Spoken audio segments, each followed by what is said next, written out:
News Karnataka ಫಸ್ಟ್ಗೆ ಸ್ವಾಗತ. ಇಂದಿನ ಪ್ರಮುಖ ಸುದ್ದಿಗಳು. ನಮಸ್ಕಾರ, ನಾನು ಅಪೂರ್ವ ರಾಘವೇಂದ್ರ. ಈ ದಿನದ ಸುದ್ದಿ: ಬಿದಲೂರು ಗ್ರಾಮದ ಶ್ರೀರಾಮ ಜನ್ಮಭೂಮಿ ತೀರ್ಥಕ್ಷೇತ್ರ ಟ್ರಸ್ಟ್ ವತಿಯಿಂದ ಶ್ರೀರಾಮ ಅರ್ಪಿತ ಮಂತ್ರಾಕ್ಷತೆಯ ಅದ್ದೂರಿ ಕಾರ್ಯಕ್ರಮದ ಸುದ್ದಿ ನ್ಯೂಸ್ ಕರ್ನಾಟಕ 1ರಲ್ಲಿ ವೀಕ್ಷಿಸಿ.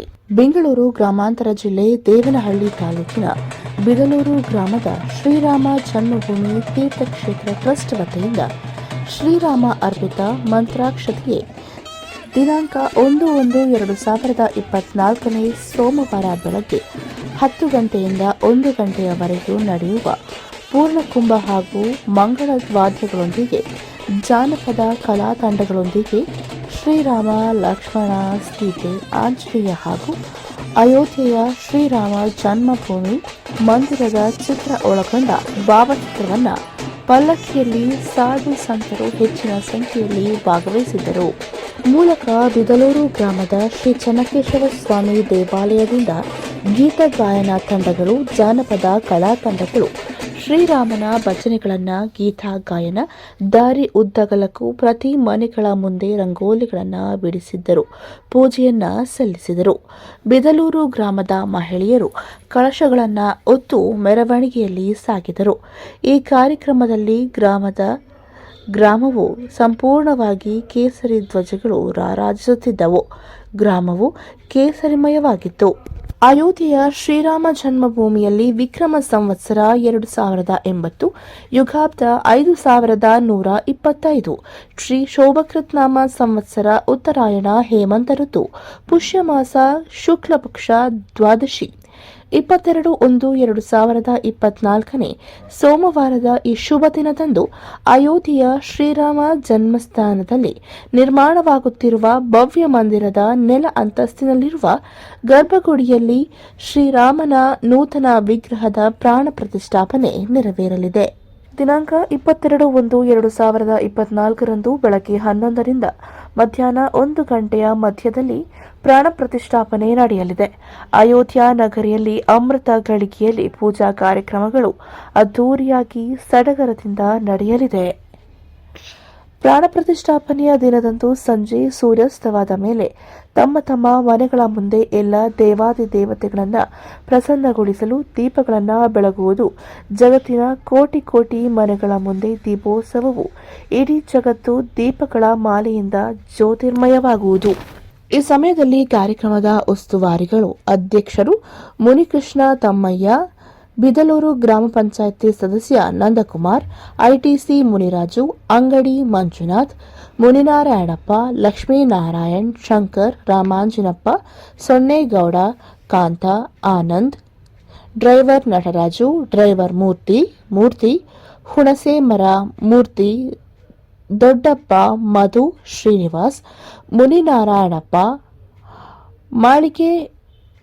ಮಾಳಿಗೇನಹಳ್ಳಿ ಶ್ರೀಧರ್, ಬೀರೇಶ್ ಹಾಗೂ ಸಾಧು ಸಂತ ಪುರುಷರು, ಭಕ್ತಾದಿಗಳು, ಜನಸಾಮಾನ್ಯರು ಹೆಚ್ಚಿನ ಸಂಖ್ಯೆಯಲ್ಲಿ ಉಪಸ್ಥಿತರಿದ್ದು ಶ್ರೀರಾಮನ ಮೆರವಣಿಗೆಯಲ್ಲಿ ಪಾಲ್ಗೊಂಡಿದ್ದರು.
ಸಂದರ್ಭದಲ್ಲಿ ಬಿದಲೂರು ಗ್ರಾಮದ ವಕೀಲರಾದ ಚಿಕ್ಕನಾರಾಯಣ ಸ್ವಾಮಿರವರು ಮಾತನಾಡಿದರು. ಅಯೋಧ್ಯೆಯಲ್ಲಿ ಏನು ಶ್ರೀರಾಮರ ಒಂದು ಪ್ರತಿಷ್ಠಾಪನೆ ಅಂಗವಾಗಿ ಇದೇ ತಿಂಗಳ 22ನೇ ತಾರೀಕು ಏನು ಒಂದು ದೇಶಾದ್ಯಂತ ಪ್ರಾಪಂಚಿಕವಾಗಿಯೂ ಸಹಿತ ಏನು ಎಲ್ಲ ರಾಷ್ಟ್ರಗಳು ಸೇರಿಸಿ ಮೋದಿ ಸಾಹೇಬರು ಸಹಿತ ಎಲ್ಲರನ್ನೂ ಸುಮಾರು 7,000 ಜನ ಸಾಧು ಸತ್ಪುರುಷರನ್ನ ಕರೆಸಿ ಏನು 22ನೇ ತಾರೀಕು ಕಾರ್ಯಕ್ರಮನ ಆರಂಭ ಮಾಡ್ತಾರೆ.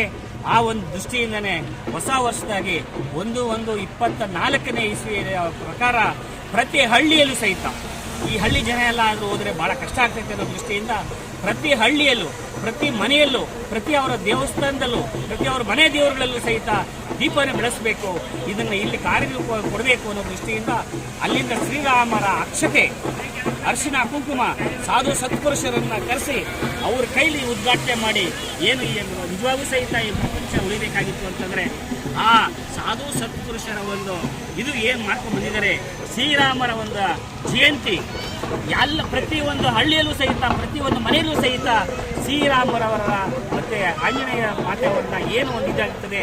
ಮತ್ತೆ ಅಷ್ಟೇ ಅಲ್ಲದೆ ಶ್ರೀಕೃಷ್ಣ ಪರಮಾತ್ಮನ್ನ ಏನು ನೆನೆಸ್ಕೋಬೇಕಾದ್ರು ಸಹಿತ ಕೋಟಿಗಳಲ್ಲೂ ಸಹಿತ ಅದನ್ನೇನು ಮಾಡ್ತಾ ಇದ್ದೀರಿ ಆ ಭಗವದ್ಗೀತೆಯ ಮೇಲೆ ಕೈ ಪ್ರಮಾಣ ಮಾಡಿ ಸತ್ಯವನ್ನೇ ಹೇಳ್ತಾರೆ, ಸತ್ಯ ಬಿಟ್ಟು ಹೋಗಿ ಯಾವುದೂ ಬೇರೆ ಇಲ್ಲ ಅನ್ನೋ ಬಿಜೆಪಿ ಮುಖಂಡರಾದ ಸಾವಕನಹಳ್ಳಿ ನಾಗೇಶ್ ಅವರು ಮಾತನಾಡಿದರು. ಈ ಭಾರತ ದೇಶದಲ್ಲಿ ಸುಮಾರು 106 ವರ್ಷಗಳಿಂದ ಹಿಂದೂ ಸಂಸ್ಕೃತದ ಈ ದೇವಾಲಯವನ್ನು ಶ್ರೀರಾಮನ ದೇವಾಲಯವನ್ನು ಕಟ್ಟಬೇಕಾಗಿದೆ. ಸುಮಾರು 1000 ಸಾಧು ಪುರುಷರು ಇವತ್ತು ಎಷ್ಟೋ ಜನ ಪ್ರಾಣತ್ಯಾಗಗಳನ್ನು ಮಾಡೋದು. ಇವತ್ತು ಸುಮಾರು 5,000 ವರ್ಷಗಳ ಹಿಂದಿನಿಂದ ಈ ದೇವಾಲಯವನ್ನು ಕಟ್ಟಬೇಕು ಅನ್ನೋ ರೀತಿಯಲ್ಲಿ ಹಿಂದೂ ಸಂಸ್ಕೃತ ಉಳಿಬೇಕು. ಶ್ರೀರಾಮರ ದೇವಾಲಯ ಏನಿವತ್ತು ಉತ್ತರ ಪ್ರದೇಶದಲ್ಲಿ ನಡೀತಾ ಇದೆ ಆ ಒಂದು ಬೃಹತ್ಕಾರವಾಗಿ ದೇವಸ್ಥಾನ ಆಗಬೇಕು ಅಂತೇಳಿ ಎಲ್ಲ ಹಿಂದೂ ಸಂಸ್ಕೃತದ ಜನ ಇವತ್ತು ಭಾಳ ಆಸೆ ಪಟ್ಟಿದ್ದಾರೆ. ಅಂಥದ್ದು ಇವತ್ತು ಜನವರಿ 22ನೇ ತಾರೀಕು ಹೆಚ್ಚಿನ ಜನ ಸೇರಿ ಇಡೀ ರಾಷ್ಟ್ರ ಅಲ್ಲ ಇಡೀ ರಾಷ್ಟ್ರದಲ್ಲಿ ಎಲ್ಲ ಪ್ರಮುಖ ಎಲ್ಲರೂ ಸಹ ಇವತ್ತು ದೇಶವನ್ನು ನೋಡ್ತಾ ಇದೆ. ಯಾಕಂತಂದರೆ ಇವತ್ತು ಹಳ್ಳಿಯಿಂದ ಡೆಲ್ಲಿಯಿಂದ ಇವತ್ತು ಉತ್ತರ ಪ್ರದೇಶದಿಂದಲೂ ಎಲ್ಲರೂ ಸಹ ಈ ಶ್ರೀರಾಮರ ದೇವಸ್ಥಾನ ಆಗಬೇಕು. ಶ್ರೀರಾಮರು ಇವತ್ತು ಈ ನೆಲಿಬೇಕು ಅಂತಂದರೆ ಇದು ಹಿಂದೂ ಸಂಸ್ಕೃತ ಭಾರತ ದೇಶದಲ್ಲಿ ಉಳಿದಿರೋದು. ಈ ಭಾರತ ದೇಶದ ಒಂದು ಹಿಂದೂ ಸಂಸ್ಕೃತನ ಉಳಿಬೇಕಾದ್ರೆ ಈ ಶ್ರೀರಾಮರ ದೇವಸ್ಥಾನ ಆಗಲೇಬೇಕು ಅಂತೇಳಿ ಸುಮಾರು ವರ್ಷಗಳ ಕಾಲ ಇದು ಕೋರ್ಟು ಕಚೇರಿಗಳಲ್ಲಿ ಎದ್ದು ಬಿದ್ದು ಬಂದು ಇವತ್ತು ನೆಲೆಯಾಗ್ತಾ ಇದೆ. ಇವತ್ತು ದೇವಾಲಯ ಅಲ್ಲಿ ನಡೀತಾ ಇರೋದಲ್ಲ, ಇಲ್ಲಿ ನಮ್ಮೂರಲ್ಲೇ ಶ್ರೀರಾಮರ ದೇವಸ್ಥಾನ ಇದೆ ಅನ್ನೋಂಥ ಮಾತಲ್ಲಿ ಇವತ್ತು ಪ್ರತಿ ಮನೆಗೂ ನಾವು ಅಲ್ಲಿಂದ ಬಂದಂಥ ಅಕ್ಷತೆಯನ್ನು ಏನಿವತ್ತು ಅಕ್ಷತ ಇದನ್ನು ಕೊಟ್ಟಿದ್ದಾರೆ ಪ್ರತಿ ಮನೆಗೂ ಹಚ್ಚಿ ಆ ಶ್ರೀರಾಮರ ಒಂದು ಏನು ನಡೆತು ಏನು ಅದ್ರ ಬಗ್ಗೆ ಇದೆಯೋ ಹಿಂಗೆ ಸಾಧು ಪುರುಷರೆಲ್ಲ ಬಂದು ಅದ್ರ ಬಗ್ಗೆ ವಿಚಾರಧಾರೆಗಳನ್ನು ಹೇಳಿ ಮನೆಗೂ ತಲುಪಿಸುವಂಥ ಕೆಲಸ ಇವತ್ತು ಬಿದಲೂರು ಗ್ರಾಮ ಪಂಚಾಯತ್ ವತಿಯಿಂದ ಸ್ವಾಮೀಜಿರವರು ಮಾತನಾಡಿದರು. ಎಲ್ಲ ಜೀವ ತೆತ್ತಿದ್ದಾರೆ. ಯಾಕೆ ಅಂತ ಹೇಳಿದ್ರೆ ಅಂತಹ ಒಂದು ಮಂದಿರದ ಹೋರಾಟಕ್ಕೋಸ್ಕರ ಬಾಬರಿ ಮಸೀದಿಯನ್ನು ಅದನ್ನು ಇವತ್ತು ಯಾಕಂತ ಹೇಳಿದ್ರೆ ಜನ್ಮಸ್ಥಳ ಅದು ಶ್ರೀರಾಮಚಂದ್ರ ಜನ್ಮಸ್ಥಳ. 2013ರಲ್ಲಿ ಪೇಜಾರ ಸ್ವಾಮಿಗಳ ಜೊತೆ ನಾವೆಲ್ಲ ಅಲ್ಲಿ ಇದ್ದೇವೆ. ನಾವು ಶೋಭಾಯಾತ್ರೆಯಲ್ಲಿ ಭಾಗಿಸಿದೆವು. ಸ್ವಲ್ಪ ದಿನಗಳಲ್ಲಿ ಇದ್ದೇವೆ ನಾವು. ಅವಾಗ ಇನ್ನೂ ನಿರ್ಮಾಣವಾಗಿರಲಿಲ್ಲ. ಅಂತಹ ಒಂದು ಪುಣ್ಯ ಸನ್ನಿಧಾನದಲ್ಲಿ ಶ್ರೀರಾಮಚಂದ್ರನ ದಿವ್ಯ ಮಂದಿರ ಅಲ್ಲೇ ನಿರ್ಮಾಣವಾಗುತ್ತಿರುವುದು ನಮ್ಮೆಲ್ಲರ ಭಾಗ್ಯ, ಆನಂದವಾಗ್ತಾ ಇದೆ. ಯಾಕೆಂತ ಹೇಳಿದ್ರೆ ಆ ಮಂತ್ರಾಕ್ಷತೆಯನ್ನು ತಗೊಂಡು ಶೋಭಾಯಾತ್ರೆ ಮೂಲಕ ಪ್ರತಿ ಹಳ್ಳಿಗಳಿಗೆ ಕೂಡ ನೀವು ಸಹಿತ ಗುರೂಜಿಯವರು ಬಹಳ ಅರ್ಥಗರ್ಭಿತವಾಗಿ, ಯಾಕೆ ಅಂತಂದ್ರೆ ನಮ್ಮ ನಿಜವಾಗೂ ಸಹಿತ ಹಿಂದೂ ಸಂಪ್ರದಾಯ ಭಾರತ ದೇಶದ ಒಂದು ಸಂಪ್ರದಾಯ ಇಡೀ ಎಲ್ಲ ರಾಷ್ಟ್ರಗಳು 182 ರಾಷ್ಟ್ರಗಳು ಸಹಿತ ನಮ್ಮ ಮೋದಿಯವರ ಒಂದು ನೇತೃತ್ವದಲ್ಲಿ ಎಲ್ಲರೂ ಸಹಿತ ಈ ಭಾರತ ದೇಶನ ನೋಡ್ತಾ